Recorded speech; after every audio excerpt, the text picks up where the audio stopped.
Halo. Ipin, butang apa ni? Entah, cuba kawan-kawan tekan. Assalamualaikum warahmatullahi wabarakatuh. Topik kali ini kita akan membahas tentang aturan-aturan desain layout PCB untuk pemenuhan tugas dari CAT teori semester 2 dari Politeknik Perkapalan Negeri Surabaya. Sebelum melangkah ke pembahasan selanjutnya, kita upas terlebih dahulu. Apa sih itu PCB? Menurut situs dari teknikelektronika.com, PCB atau yang lebih dikenal dengan Print Circuit Board adalah papan rangkaian cetak atau papan sirkuit cetak. PCB adalah papan yang digunakan untuk menghubungkan komponen-komponen elektronika dengan lapisan jalur konduktornya. Ini ada sedikit sejarah dari PCB. PCB itu ditemukan oleh seorang ilmuwan Austria yang bernama Paul Eisler pada tahun 1936. Paul Eisler menggunakan PCB pertama kalinya di sebuah rangkaian radio. Kemudian tahun 1943, US atau Amerika Serikat mulai memanfaatkan teknologi PCB ini pada radio militer dalam skala yang lebih besar.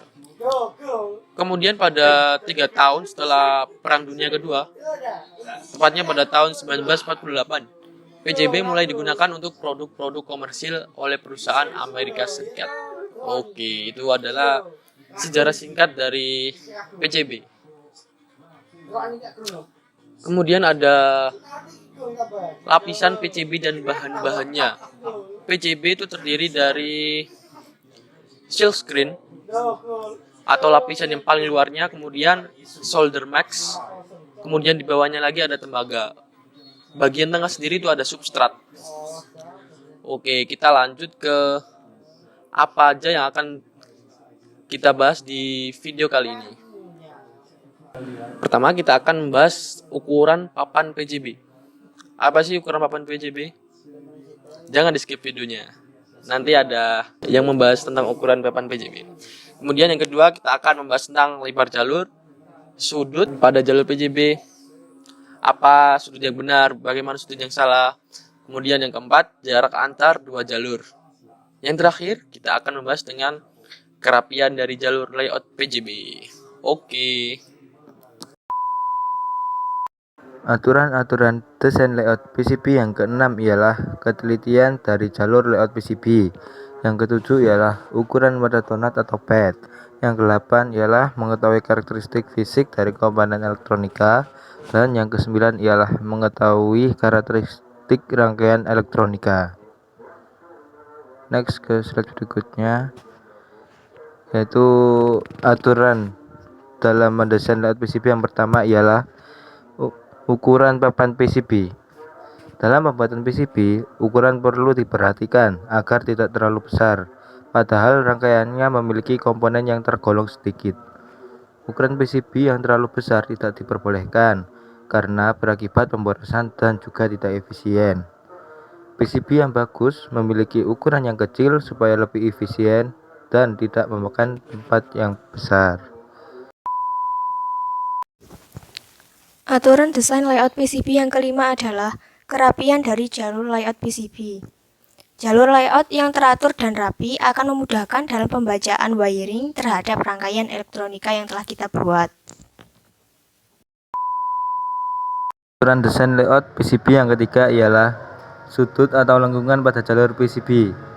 Pada saat menggambar jalur pada PCB, perlu kita perhatikan sudut-sudut dan lengkungan jalur. Sebisa mungkin kita hindari sudut 90 derajat dan menghindari juga sudut yang membentuk sudut lancip seperti sudut 30 derajat, 45 derajat, dan 60 derajat. Dalam menggambar jalur, kenapa perlu menghindari sudut-sudut tersebut? Supaya jalur tidak mudah terkikis pada saat dilarutkan, menghindari arus kuat supaya tidak terjadi konsleting, dan juga memenuhi unsur estetika keindahan. Oke, selanjutnya nomor 4 yaitu jarak antar dua jalur. jarak antara dua jalur harus memperhatikan besarnya tegangan yang ada pada kedua jalur. Untuk tegangan besar atau kecil, jarak antara dua jalur tersebut harus diperhatikan. Misal, 0,015 inch dan 0,40 mm. Tegangan AC atau DC-nya itu kisaran 0 sampai 500 volt. 0 sampai 50 volt.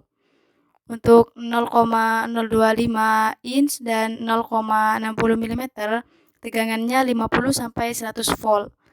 Untuk 0,050 inch dan 1,25 mm, tegangannya antara 150 sampai 300 volt. Dan untuk 0,010 inch dan 1,54 mm, tegangannya kisaran 300 sampai 500 volt. Untuk 0,002 volt dan 0,005 volt, tegangannya yaitu di atas 500 volt. Dan yang kelima ada kerapian dari jalur layout PCB. Jalur layout yang teratur dan rapi akan memudahkan dalam pembacaan atau perumutan jalur wiring terhadap rangkaian elektronika. Dan yang keenam ada ketelitian dari jalur layout PCB. Dalam mendesain PCB harus diteliti apakah sudah sesuai dengan jalur pada rangkaian elektronika yang dihendaki atau tidak, apakah sudah tersambung semua atau tidak, apakah ada kemungkinan short circuit atau tidak. Selanjutnya nomor 7 yaitu ukuran mata donut atau pad. Dalam perancangan PCB, ukuran pad yaitu 2-3 kali ukuran mata bor yang akan digunakan. Tabel ukuran mata bor untuk lubang PCB diantaranya untuk komponen transistor ukuran kecil, diode ukuran kecil, IC, kapasitor ukuran kecil, nomor 70, sekitar 0,028 inch dan 0,7 mm. Untuk komponen resistor 1/4 watt, kapasitor Elko ukuran kecil, nomor 65, sekitar 0,035 inch dan 0,9 mm. Untuk resistor setengah sampai 1 watt, kapasitor Miller besar, kapasitor Elko, tripod, dan soket IC, nomornya 60, sekitar 0,040 inch dan 1,1 mm.